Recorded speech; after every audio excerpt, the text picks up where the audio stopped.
Today I'm so excited to have Cathy Weiss as my guest. Cathy is spelled with a C, just like I spell Catherine or Kate with a C. So Cathy Weiss is my guest, and Cathy is an amazing woman. I'm so excited to be here with her today. She is an artist. She is a poet. She is a gerontologist, so likes to focus on the needs of older people. She is involved with a nonprofit that she calls SWF. It's kind of like Stories Worth Telling, but SWF instead of T's, SWF. And it's a foundation that she does with her husband, with whom she's been married for years and years, and we will talk about that. So she likes to do good recklessly, strengthening the community. Cathy, welcome. So glad that you are here. So nice to meet you. Thank you, Kate. I'm so nice to be here with you. Truly. So let's get going. We have so much to talk about. So you are a poet, and The Wasteland is a T.S. Eliot poet that Yes, you it like. is. Why is that? And he talks about April being kind of a cruel month. Right, that's the first line of The Wasteland. April is the cruelest month. He's my favorite poet, and then April 1st, the beginning, April is National Poetry Month, so I always put that on our Clinton Facebook page. Put a poem in your pocket. But right? I like to write. He was known for, forgetting about sonnets and all that, and he was responsible for the birth of modernism, period. He wrote The Wasteland in 1922. Interesting. And it was just after he came back from the war, and he came back and he looked around and all the rebirth of things that were destroyed in the war, in the ground, and that's where that line came from. And so we've celebrated 100 years the birth of modernist poetry, and I love to write narrative poems. That's my style. That's the style that I write in, and I think that's why. Well, I have a very good friend whose name is Melanie Greenhouse, and Melanie does an intergenerational poetry project, and she does it regionally, which I think is amazing. She takes high school students and connects them with a senior, 80 or older typically, and somebody who has gone through some of the trials and tribulations that life offers us, and has a conversation with a young, talented junior, senior, sometimes even a sophomore in high school, and has them find out about the older person's life and then writes a poem out of that. So beautiful. Very rewarding. As a gerontologist, I can say that it's very validating. And on the other side of the coin, in my work, I've become interested in programs that help students, teens stabilize with the mental health epidemic that we have. Yes.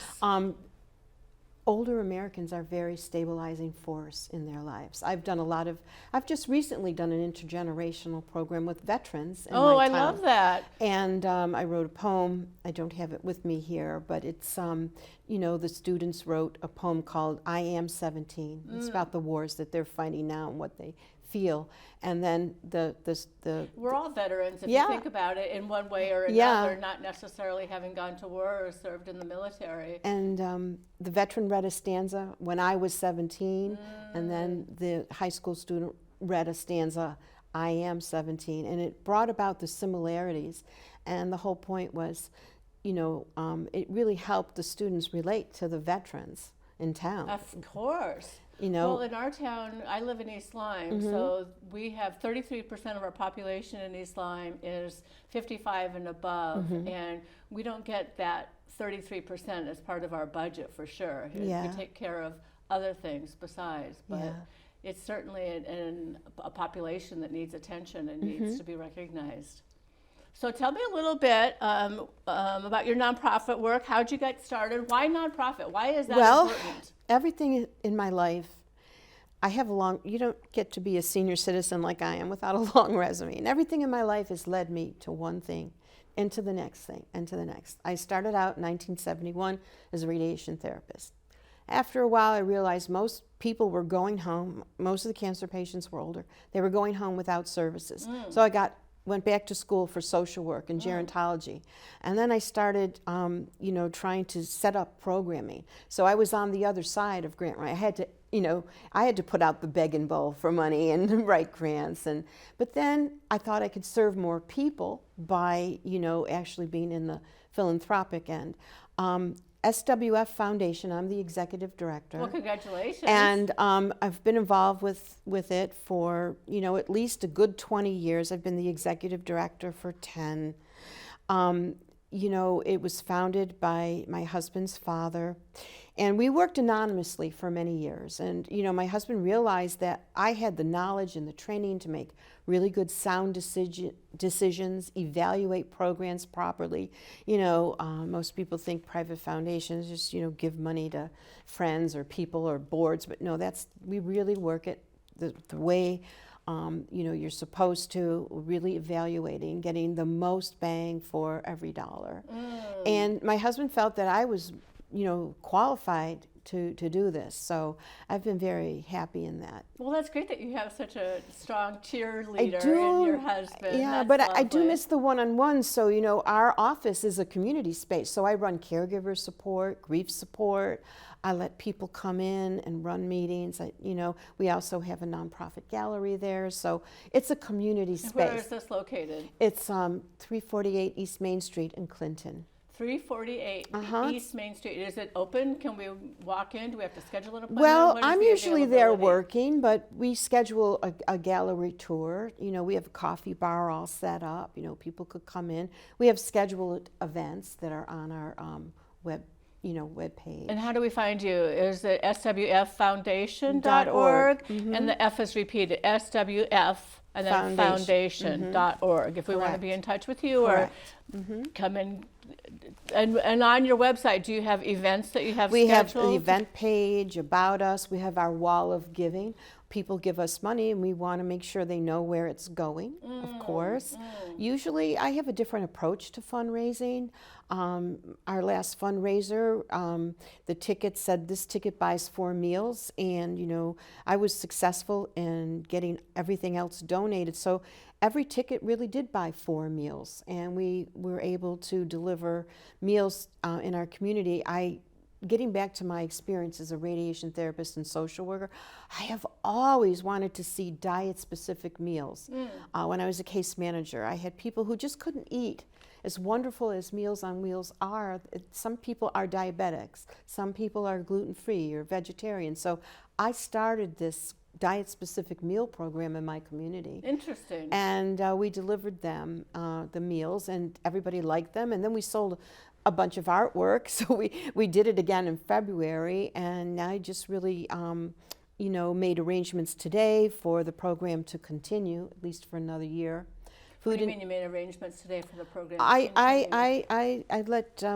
I'm going to be giving a grant to our town to continue the program. Okay. So, because it was successful, I designed the meals. The meals were prepared by the Tower Foundation, which is another partner of mine, a philanthropic partner. I partner with people. I love partnering with really good, interesting people who have, no competition, just have the same like mind about doing Well, we good. have so many nonprofits in this area, so it kind of behooves you, doesn't it, to I think so. coordinate. Pool resources, pool talent. Because you don't want replication of programs, No. and we want to fine-tune it to whatever the needs are specific to whatever you're trying to address. But getting back to do good recklessly, I guess, it's just during the pandemic, we decided to really step up, open a community space, really do more. And most private foundations like ours and donor advised funds, they saved the pandemic because other traditional nonprofits couldn't raise money. So mostly getting through COVID and was due to private foundations. Right. They typically, the IRS, the federal laws says that they must give out 5% every year. But most private foundations like ours gave out way more, some even half or more than half, just to help, just to be able to help out. I didn't think about it. I recklessly, passionately, and without thinking of consequences said to my husband, we really need to do this. We saw the lines for food, and we just said, we have to do something. And so we agreed. And what I've heard too, for Care and Share in East Lyme at least, is that contributions are down. People are not donating as much as they had previously. So when people are losing, which I think is, it seems like a double-edged sword. Not only are people losing their jobs, and electricity rates have gone up enormously, and then food donations are down, so we're not going to be able to pass out the food that we were once giving to people. So your reckless giving, or giving recklessly, just seems so vital. Yeah, I'm extremely well read, and I keep up on the education. Last year I attended about maybe 32 hours of continuous education. I'm up on the trends. I know what's happening. I know what the causes are. I look at demographics. I look at numbers, and I make decisions based on that. One interesting fact that stems from my education, both in my gerontology world that comes across my desk and also in the philanthropy world, is the epidemic of seniors committing suicide is going to be on the rise. It's already in 1 year increased vastly. Well, that's really sad to hear that. It is. And so I'm looking to invest time and resources in programs that combat that. And it's really... what do you think is the cause? Well, I know what the cause is. What is the cause? There's 4 main reasons. Okay. Caregiver stress, that's why I have a caregiver support group, unresolved grief, poverty and homelessness, and those are things to address. But you would be surprised to find that a major factor is bullying and isolation and loneliness. And when my poetry, I volunteer in the schools, and I wrote poetry for bullying, in the schools. Just, I don't know, I think it's timely, but yet publishing it, I've had people my age come to me and say how much the poem has meant to them, that they've been bullied or canceled, or, they moved to new towns to downsize or be close to their children or their grandchildren, and they tried to start to make a new life. And they really have trouble fitting in, even myself, these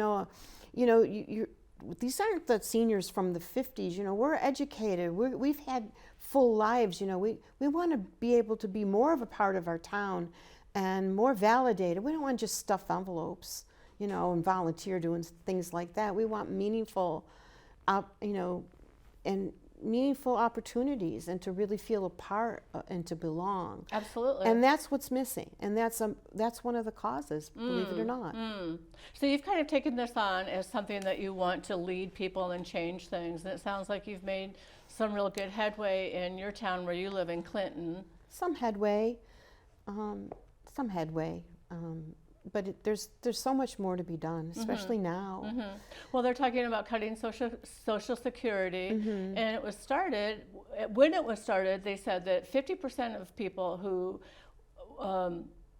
were older did not have enough resource, were living below the poverty line, and that's why Social Security was basically started to eliminate that. I think a lot of people are having difficulty living just on Social Security because most of the Medicare costs eat up most of the Social Security supplement, and it's not a handout. You paid into it. Exactly. And 1935, when FDR started it, it was meant to be a cushion and help to protect us. That's right. So that you don't end up. But historically, people have church groups, foundations, civic groups.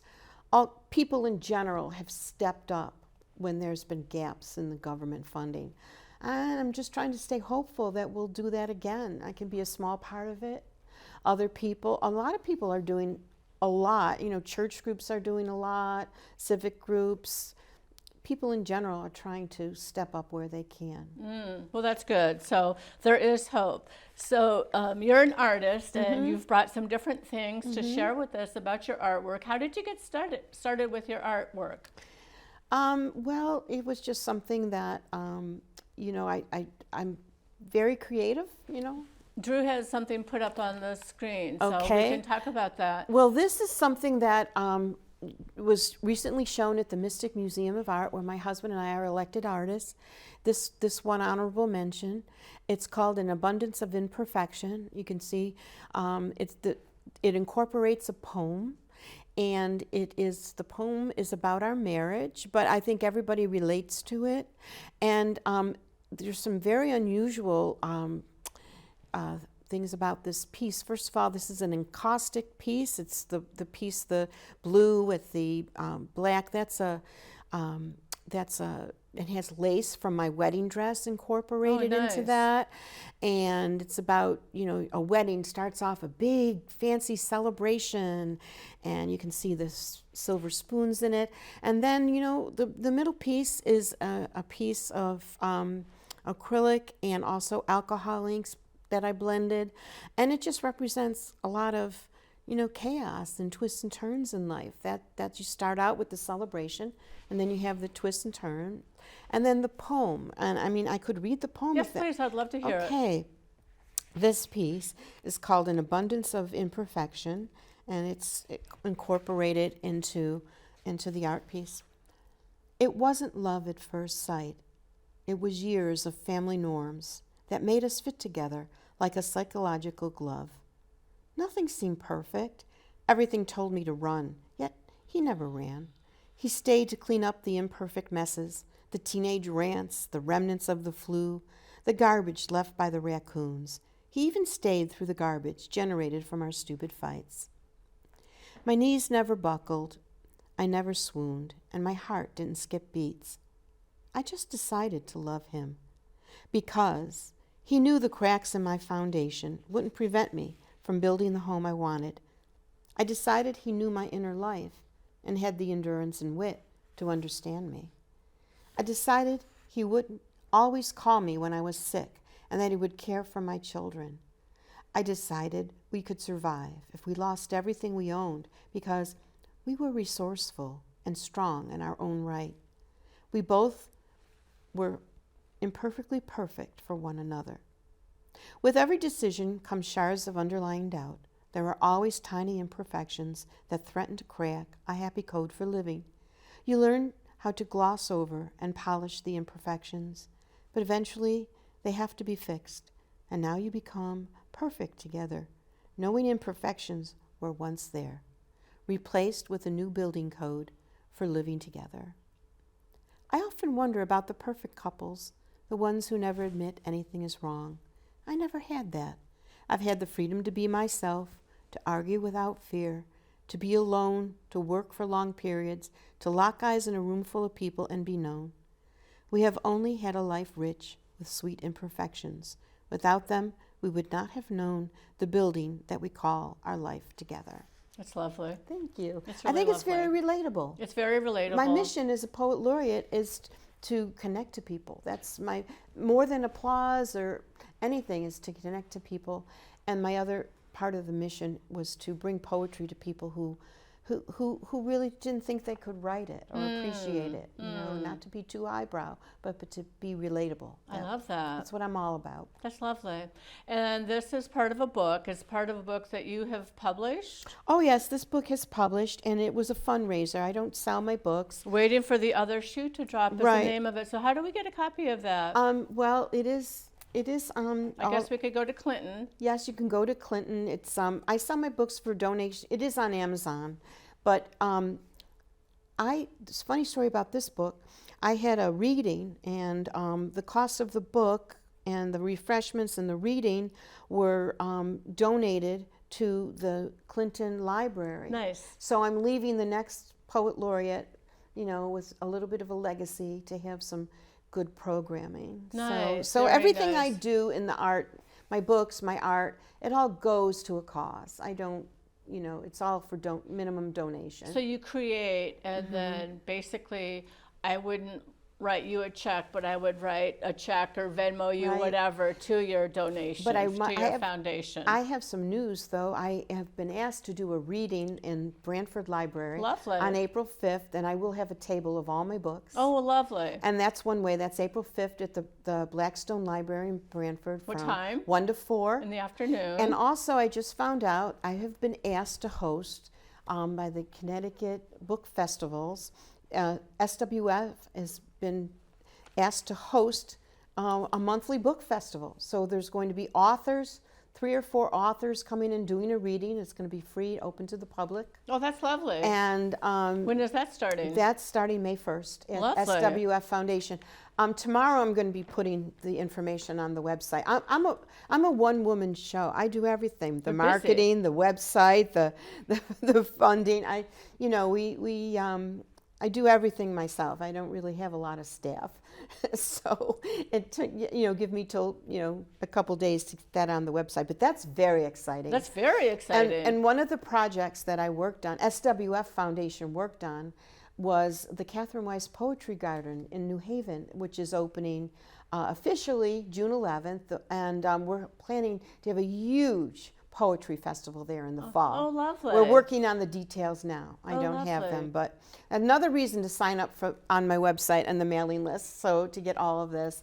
And that's going to be hosted by Connecticut Book Festival, and there'll be music, and it's a beautiful venue. The Towers Foundation bought a 13,300 square foot of blight in New Haven, adjacent to them. It's near Yale, 2 blocks from Yale, 2 blocks from the train station. And they turned that area blight to make a beautiful community garden. Oh, I love that. I do too, because the seniors could be integrated with the community. They have a dog park, so the seniors could walk their dogs. There's going to be there's the Kathy Weiss Poetry Garden, where there could be events. There can even be a wedding I love or that. whatever. And And where is this going to be? that is at 18 Tower Lane in New Haven. It's already open. Okay. But we waited to have a big event in order to give the plants a chance to grow. But that's something that I've fundraised for and donated. Partnered with the Towers with, and there's a lot. You there's have a so much going on. When is this one scheduled for? That one, the official opening is June 11th. It's not open to the public. Oh. That's official ribbon cutting. Oh, fun. Invitation only, but then people can just go. That it's going to have 24/7 security. But people from New Haven, I liked it. I like when I give $1 and it hits 4 problems. That's what I'm Exactly. all about. Exactly. And it increased green space. It gave people in a city beautiful green space. They're growing food. The seniors are growing food, I love and that. then they're giving it to the community.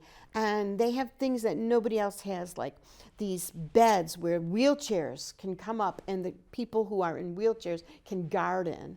And and then there's just so much. There's like a wisdom bench where people in the community can come and get advice from seniors, kind of like what you were talking about earlier with your friend and her Yes, intergenerational. yes. Yeah, it's just so many. I teach poetry and dance and all kinds of things so you there. teach poetry and dance. Tell me about the dance that you're teaching. I teach. I did that all at the Tower, so I Okay. don't only give money. I give of myself. Okay. My husband and I are big volunteers. Right. We give of ourselves. I think those are the things that, the big things that they see, the grants and things like that. But I think the most nicest thing about us is that are the things that people don't see. Oh, that's lovely. Well, you have a big heart and you're touching a lot of people. Yeah, and that's what really brings me the most joy. Okay. Okay. Sitting with a neighbor who's sick and bring a pot of soup. Those are the moments that I cherish, or, things that, you can't talk about as a social worker. I've been a part of some of the most intimate moments of a person's life. You can't talk about those, but those are just as much of a high as giving a big check. And for my husband as well. Right, acts of service. So there's other art, I think, that Drew wanted to pop up and show us. I'll hear something. Oh, my husband is just such a wonderful sculptor. He just retired a couple years ago, and what did he retire from? Well, he taught industrial arts at Cheshire High School. Okay. And then he went off on his own, and he specialized in restoring older homes. Nice. He's very gifted. And a couple years ago, he decided to retire, and all this stuff is just invading our house. So I said, you know what? Let's have a nonprofit gallery. So this has been shown at Mystic Museum of Art as well. That's beautiful. And And where is Mystic Museum of 9 Art? Water Street in Mystic. Okay. And we're both elected artists there. And, And what is the story behind this? This is made out of some kind of steel. And it's very unusual. If you would turn it and look at it at the side, you wouldn't see the shark fins. That's why I love it, because it's just like beautiful and willowy from the side. And you can't really see the evil lurking until you turn it this way. That's one of the reasons I like it. It's kind of a metaphor for life. And yes. my husband is very quiet and shy. I'm the one that I'm talking all the time. But he has such whimsy in his artwork. That's where it comes out. I love that. And you wouldn't know it unless you... No. So tell me more about the environment. Why is that an important thing that we should focus on?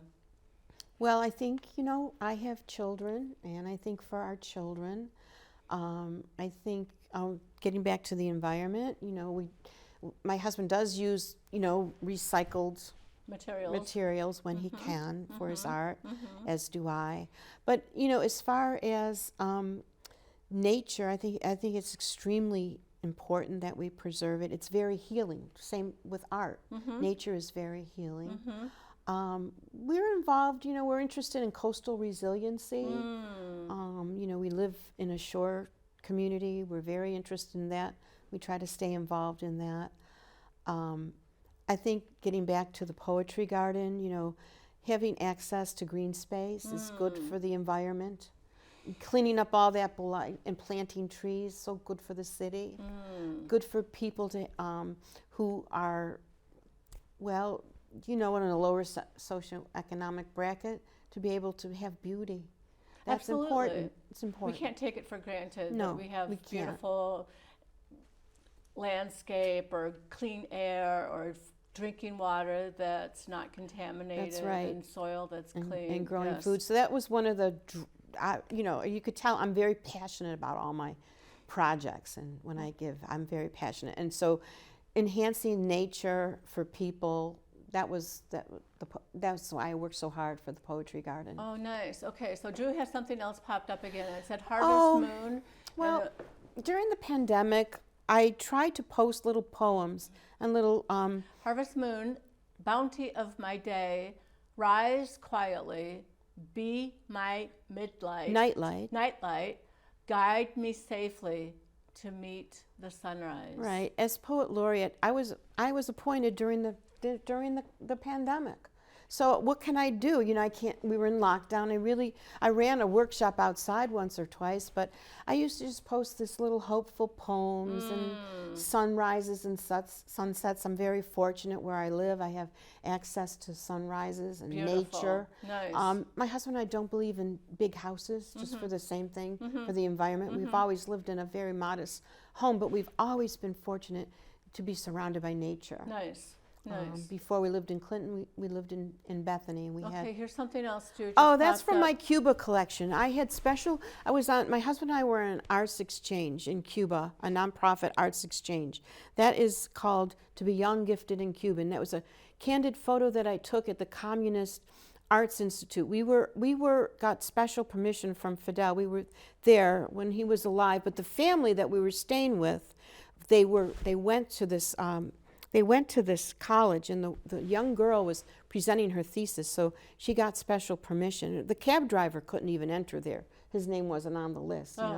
I mean, that's a whole other show. I can go on and on about Cuba. And we'll have to have you back then. Yeah, that's one of my books, Metal and Cloth, My Time in Cuba. It's one of my memoirs. Oh, we'll have to do that. Yeah.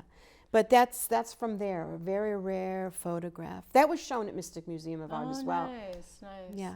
Is there any other pictures that you gave Drew that we need to talk about? Probably my husband's sculptures. He's got a show right now at the Brantford Arts and Cultural Center, which is a nonprofit. Okay. So anything that sells there will benefit two nonprofits, Nice. ours and the Brantford Cultural Arts. Is it 50-50? How does it get split? I don't, that's my husband, but there he... Oh, there's your husband. Okay, Yeah, and there he is. Yeah, that's his business, that he negotiates, I don't know. But you can see, this is just, we're bringing things in. That's not he's got lamps, and everything is purposeful. Oh, there he is. That's at Mystic Museum of Art. That's a lamp, and I think that part of that might have come from a piece of something from Pratt & Whitney. Oh, maybe. I love that, where you're taking something and remaking it. Yeah, but it's very useful. I mean, it throws off a lot of light. It's just great. And he likes industrial. I'm like antiques and light colors, and somehow we're making it work. It's but lovely. Well, you can't be you know. completely copycats of each other, so we have to have a Right, little, right. yeah. Yeah, so that's a sample of some of his work. A lot of it is Beautiful. very functional. I love that. Yeah. You know, Beauty and I function. mean, he working. has the, that like what we just saw before, the sharks in the marsh, but a lot of it is very functional tables and footstools and things like that, but they're all whimsy with carved faces that he thinks up. So yeah, he's very fun, but he's very quiet. You'd never see that side unless you look at his art. Okay. But you get it out of him, it sounds like. Oh, I don't know. Yeah. So Kathy, we're about ready to wrap up. We've had Okay. you for about 30 minutes. It's been an Wow. absolute pleasure. Yeah. Is there anything that I didn't ask that you'd like to share? One more thing. I know it's I didn't really- SWFfoundation.org, Right. and you have a number of events coming up that you're going to be posting on your website, Right. so we can access the information there. Yeah. And we can pop down on Clinton Street, Sure. 341 Main Street? 348 East Main Street in East Clinton. Main. Okay. And it's a big white house. We have the whole first floor. And you can come make an appointment and see the gallery and, just have a cup of coffee or something else. I always have a beverage Thank you. table set up. We'll be there. We'll Yeah. come and see you. Well, thank Great. you so much. You've been Thank a lovely you, Kate. guest. You've Yes. been just wonderful as well. Thanks.